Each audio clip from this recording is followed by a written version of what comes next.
Venimos de dos campañas electorales donde tanto el Partido Socialista Obrero Español como especialmente Unidas Podemos han hecho énfasis en la derogación de las dos reformas laborales. Se referían a la reforma laboral aprobada por el gobierno de Zapatero en el año 2010 y a la reforma laboral aprobada por el gobierno de Mariano Rajoy del PP en el año 2012. A lo largo del tiempo, de pedir la derogación en plural de las reformas laborales, pasaron a pedir solamente, o a prometer más bien, solamente la derogación de la reforma laboral. Se referían exclusivamente a la reforma laboral de 2012, la reforma laboral de Mariano Rajoy. Cuando llegaron al gobierno, sin embargo, después de formarse el gobierno de coalición, se conformaron ya nos decían que lo único que aspiraban a reformar eran los aspectos más lesivos de la reforma laboral del gobierno de Rajoy, de la reforma del año 2012. Antes ya de la declaración del estado de alarma, lo vimos claro en el momento en que se discutió sobre la derogación del llamado despido por enfermar. El gobierno tenía a su alcance restablecer el papel de la institución de la nulidad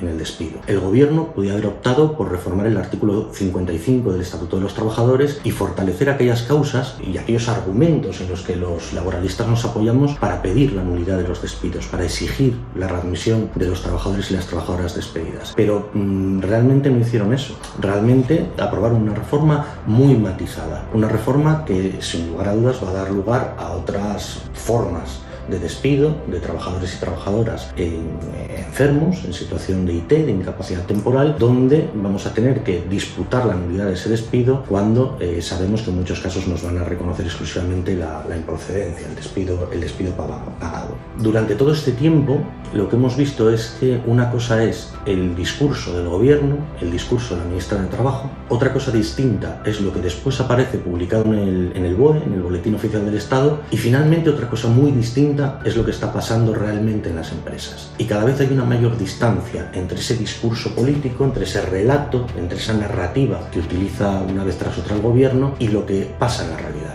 y lo que pasa en las empresas.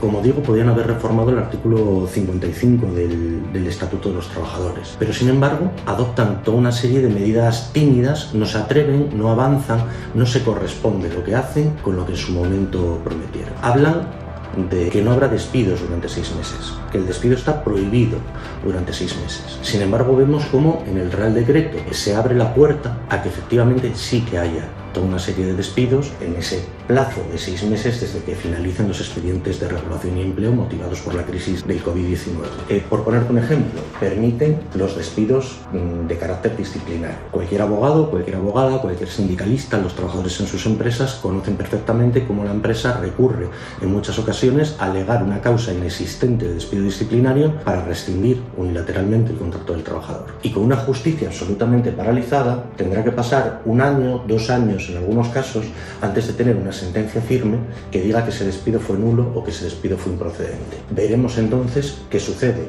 Realmente se abre una puerta a que efectivamente se produzcan despidos con independencia de que las empresas se hayan acogido o no se hayan acogido a los ERES. Otro tanto pasa con la posibilidad de la finalización de los contratos temporales, que son masivos en nuestro país. Hay unos altísimos índices de temporalidad, muy superiores a los que existen en otros países de nuestro entorno, en general en los países de la Unión Europea.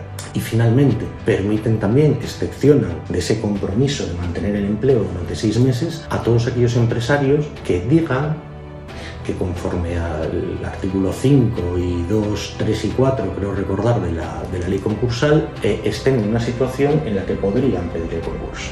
O sea, que no puedan atender de una manera regular, de una manera normal, a los pagos, a las deudas, a satisfacer a sus acreedores. A mí me recuerda mucho a las reformas laborales, por ejemplo, ampliando las causas económicas del despido, donde basta que el empresario alegue que hay una disminución de ventas que puede poner en riesgo los resultados empresariales o incluso incurrir en pérdidas como una cuestión futura para justificar el despido objetivo, en este caso por causas económicas, del trabajador. Bien, pues el mismo mecanismo utilizan en este caso, con lo cual se abre la puerta, por exigencia de la COE, a que efectivamente se vulnere esa protección del empleo durante 6 meses que en el discurso del gobierno se situó como una de las justificaciones discursivas de las medidas que estaban adoptando. hablando. Y te pongo finalmente otro ejemplo, las medidas sobre las que pivota el discurso político del gobierno diciendo que no se podrán acoger a los ERTEs aquellas empresas que tengan su sede en paraísos fiscales. Se refieren a los expedientes de regulación temporal de empleo del artículo 22 del Real Decreto 8/2020, que se refiere a las causas de fuerza mayor.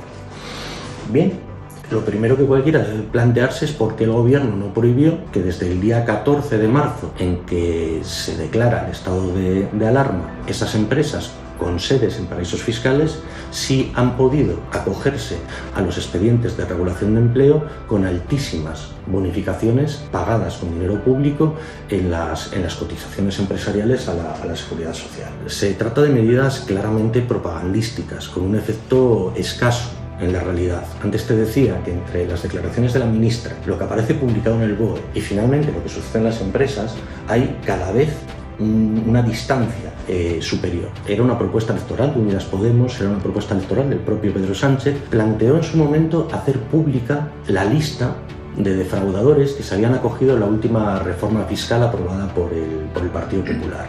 Llegaron al gobierno y eso no se produjo, y la lista la tienen. Si no se han atrevido a publicar la lista de defraudadores, mucho menos van a emprender un procedimiento de investigación de las compañías que tengan su sede en paraísos fiscales para dentro de, vete tú a saber cuánto tiempo, requerirles que devuelvan una serie de cotizaciones o que la autoridad laboral deniegue esos expedientes de regulación de empleo. Desconocen absolutamente la complejidad del tejido de las redes empresariales, de los grupos empresariales a los que nos estamos enfrentando día a día en los centros de trabajo, en los juzgados de lo social, los sindicalistas, los trabajadores, los abogados laboralistas. Insisto en esa idea. Una cosa es lo que dicen, otra cosa distinta lo que se publica en el BOE y radicalmente diferente lo que vivimos día a día en los centros de trabajo.